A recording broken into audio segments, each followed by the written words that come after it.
and today it's a PSA on class action lawsuits. This one particularly is set up for employment class action. This is just a helpful hint. This is not to encourage anybody to run out and do one. Here it tells you what an employment class action lawsuit is, requirements. Please pause and read this. These are beneficial. They work just like the DA when they call a lot of witnesses to testify against a criminal when the criminal is smart enough not to leave any evidence. A class action lawsuit takes the number of people that share the same violations against them, whether discrimination or anything like that, and uses their testimony as evidence.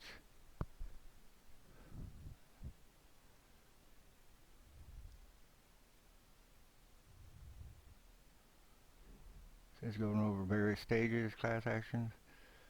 Uh, you can look it up, read it, pause it. It's good information. It's good against discrimination because a lot of times there's no paperwork involved, there's nobody willing to stand up. But usually companies that you know uh, do discrimination, that what they don't realize is they've left a whole trail of witnesses against them that can be used in a class action employment thing. Defamation of character, slander, uh, whether people know it or not, any supervisor or person of authority like CEO, manager or stuff, the company or organization can be held legally responsible for these people's actions. So if like let's say a supervisor, slanders somebody or shows discrimination, uh, the company may try to tell you that, oh well, you just have to take it against them. No, the company put that person as part of a voice for the company by putting them in a leadership position, and the company, it does have responsibility at that point. So they need to choose their people more wisely. See, it shows you other examples. Civil rights.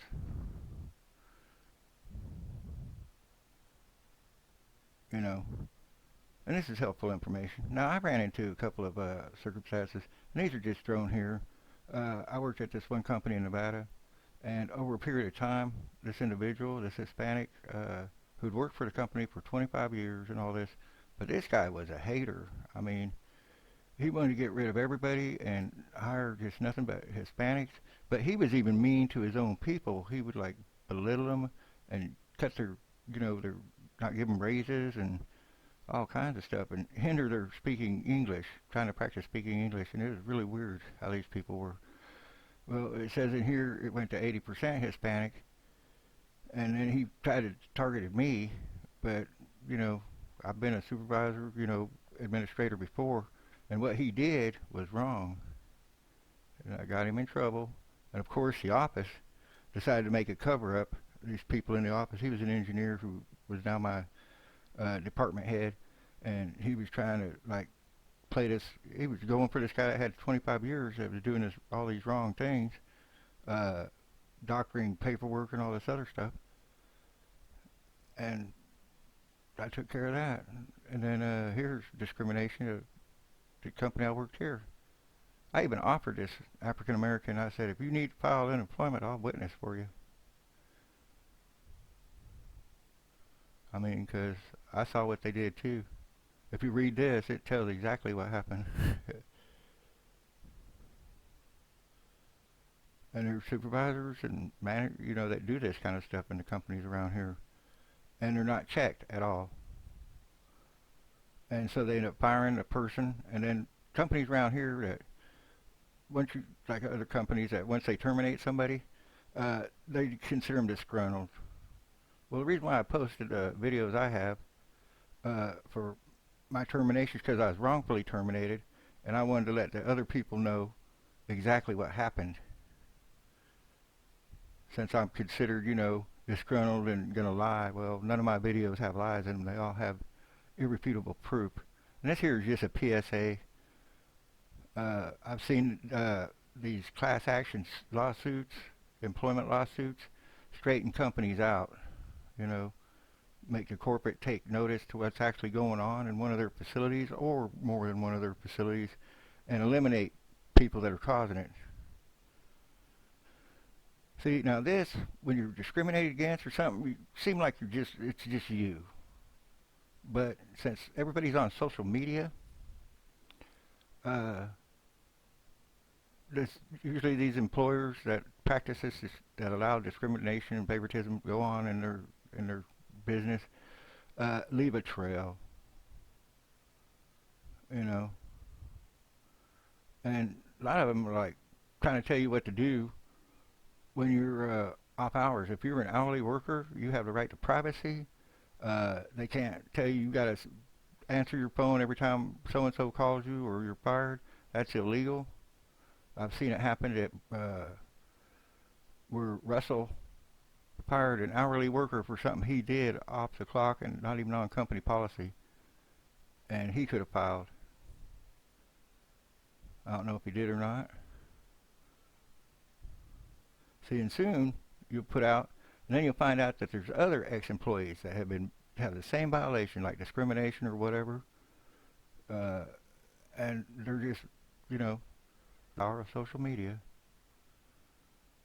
I've had like uh, Eagle suspension, and Eagle suspension, John Richard Roy, and I found this out, and I wouldn't put it past him, threaten to fire any of the employees if they talk to me, you know, and that's illegal because they're all hour. Who you socialize in your off time when you're not on the clock, and you know, it's none of the company's business. You have a right to privacy, and they can't tell you who you can socialize with and who you can't. That's a illegal practice, and you're an hourly worker, and you have the right to privacy and a right to your own life. They don't own you.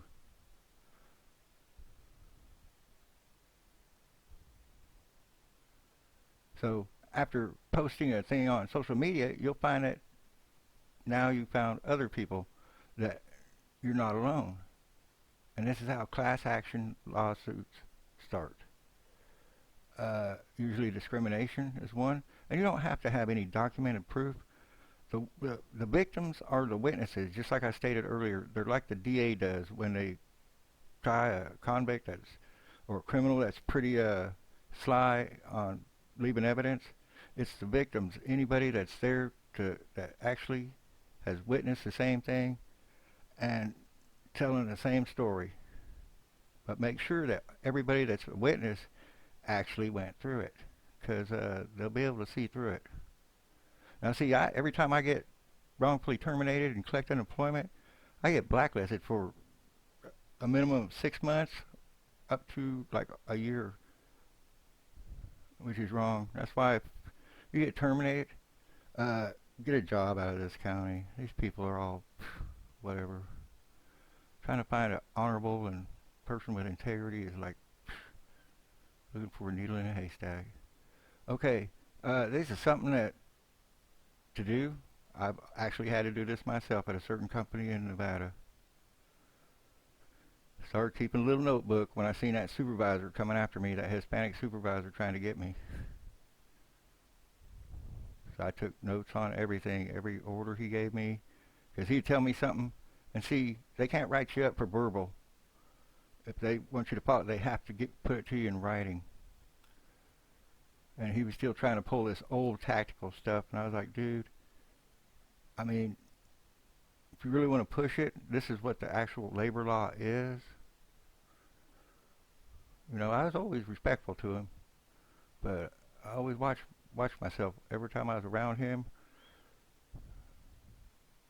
because he'd look for any petty reason. See, and this is what I'm saying, a PSA is not necessarily for monetary. It's actually a lot of people get tired of this happening, and they just all get together and teach a company a lesson. I hope this has been helpful. I know I talked too much in this one, but please pause and read. Y'all have a nice day.